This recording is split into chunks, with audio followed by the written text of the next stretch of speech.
नमस्कार, मैं अमर खान। कैसे हैं आप सब? मुझे उम्मीद है आप और आपका परिवार खुश होगा, तंदुरुस्त होगा। मैं हमेशा भगवान से और खुदा से ये दुआ करता हूं कि आप खुश रहें, तंदुरुस्त रहें और देश की तरक्की में अपना योगदान देते रहें। और जिस मकसद पर, जिस लक्ष्य को पाने के लिए आप संघर्ष कर रहे हैं, उसमें लगातार संघर्षरत रहें और उसको पाने की कभी भी जो इच्छा है उसको ना छोड़ें।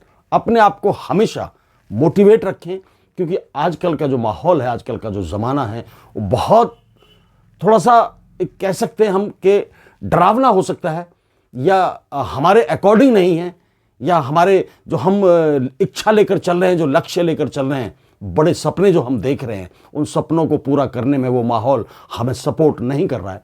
कोई बात नहीं, यदि नहीं कर रहा है उसके बावजूद भी हमें डटे रहना है, अपने ऊपर विश्वास रखना है, कॉन्फिडेंस रखना है, मोटिवेट रखना है खुद को और आगे बढ़ते रहना है।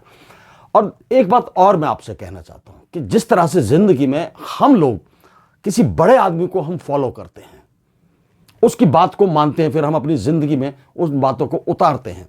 ऐसा जरूरी नहीं है कि जिसको हम फॉलो कर रहे हैं, जिसकी बातें हम सुन रहे हैं, उसकी बातों को हमेशा हम अपनी जिंदगी में उतारते रहें, क्योंकि जो बड़े तबके के लोग हैं वो कहीं ना कहीं अपने स्वार्थ के चलते अपने सिद्धांतों को छोड़ते रहते हैं, सिद्धांतों की बलि देते रहते हैं। पिछले दिनों मैंने कुमार विश्वास पर एक वीडियो बनाया था। कुछ लोगों ने कहा कि कुमार विश्वास बहुत बढ़िया इंसान है, कुछ लोगों ने कहा कि मौका परस्त है, मौके के हिसाब से बात करता है। मैं दो तीन चीजें उसकी और बताता हूं आपको। मैं किसी की बुराई नहीं कर रहा हूं, लेकिन उसकी जो अपने बिजनेस को लेकर चेंजेस है उसके अंदर, जो मैंने आपको पहले कहा, वो लगातार करता रहता है ताकि उसका बिजनेस ठप ना हो, बिजनेस स्लो ना पड़े और वो आगे बढ़ता रहे। चाहे उसकी बातों से किसी को नुकसान हो रहा है, उसे फर्क नहीं पड़ता, फायदा हो रहा है, उसे फर्क नहीं पड़ता। उसने एक बार महात्मा गांधी, राष्ट्रपिता महात्मा गांधी की तुलना मल्लिका शेरावत से की थी। आप उसकी वीडियो उठाकर देख लेना, मैं वीडियो नहीं डालता हूं अपने चैनल पर, आप उसकी वीडियो उठाकर देखना। उसने कहा था कि महात्मा गांधी की इकलौती शिष्या यदि हिंदुस्तान में कोई है तो वो है मल्लिका शेरावत। अब आप देखना इस बात को। फिर उसने कहा कि थोड़ा सा फर्क है बस महात्मा गांधी और मल्लिका शेरावत में। वो फर्क क्या है कि महात्मा गांधी एक वस्त्र पहनते थे और मल्लिका शेरावत दो वस्त्र पहनती है। समझना बात को, क्योंकि वो धोती में रहते थे। चलो आप इस फोटो से समझ जाएंगे बात को। दूसरा, उसने जलियांवाले बाग में जो शहीद हुए थे उनका भी मजाक उड़ाया था। आप गौर करना, आप यदि छानबीन करोगे उसकी वीडियो आपको मिल जाएगी। एक जगह वो कवि सम्मेलन कर रहा था, तो पीछे की लाइनों से लोग उठकर जाने लगे, इकट्ठा लोग जो थे वो उठकर जाने लगे।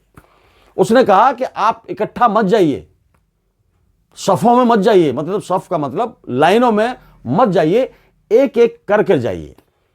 एक एक करके भगत सिंह और राजगुरु को फांसी लगी थी, उन्हें आज सब याद करते हैं। सुनना मेरी बात को। उसने कहा कि भगत सिंह और राजगुरु को एक एक करके फांसी लगी थी, उन्हें सब याद करते हैं, और जलियांवाला बाग के अंदर हजारों लोग इकट्ठा मर गए थे, उन्हें कोई याद नहीं करता। अब इसकी मानसिकता आप देखिए, चेक करिए, इसकी वीडियो फैक्ट चेक करिए, आपको मिल जाएंगे। क्या ये सही कहा इसने? मंच से लोगों को हंसाने के लिए, अपनी रोजी रोटी चलाने के लिए तुम शहीदों का अपमान करोगे, और वो भी जलियांवाला बाग जैसा जो कांड हुआ था, पूरे देश को हिलाकर रख दिया, जैसे ना हजारों हमारे देशभक्त शहीद हो गए थे। उसका मजाक है या नहीं है, आप बताइए। इसने इमाम हुसैन साहब पर भी कमेंट्स कसा था। इसने कहा कि मैं लखनऊ में था तो इमाम हुसैन के जो मुहर्रम होते हैं जुलूस था वो निकल रहा था, उसमें लोग कह रहे थे कि हाय इमाम हम ना हुए, हाय इमाम हम ना हुए। तो इसने कहा कि भाई तुम होते तो क्या कर लेते, तुम होते तो क्या कर लेते। सद्दाम हुसैन था, क्या कर लिया, लटक गया फांसी से। बड़ा अजीबोगरीब कटाक्ष जो गलत बात इसने करी थी इमाम हुसैन साहब के ऊपर, वो बहुत खतरनाक थी। जब इसको लगा कि इसका विरोध हो रहा है तो इसने सरेआम आकर माफी मांगी है और अपना आदर्श इसने इमाम हुसैन साहब को बताया। तो आप इसकी जो सोच है, इसकी जो मेंटलिटी है, उसका आप अंदाजा लगाइए। हमें अपने आप के हिसाब से आदमी को जज करना है, अपने हिसाब से हमने आदमी को देखना है। हमें यह देखना है कि हमें ये इसकी जो बातें हैं वो हमें सही लग रही हैं या नहीं लग रही। हर आदमी अपने आप में मोटिवेट होता है यदि वो अपने ऊपर विश्वास करके चले, कॉन्फिडेंस करके चले। लेकिन नहीं, हम दूसरों की बातें सुनते हैं, उसमें आ जाते हैं और बहसबाजी में लग जाते हैं। इसने सही कहा, तुम गलत कह रहे हो, ये बहुत अच्छा है। इन चीजों से क्या लेना देना।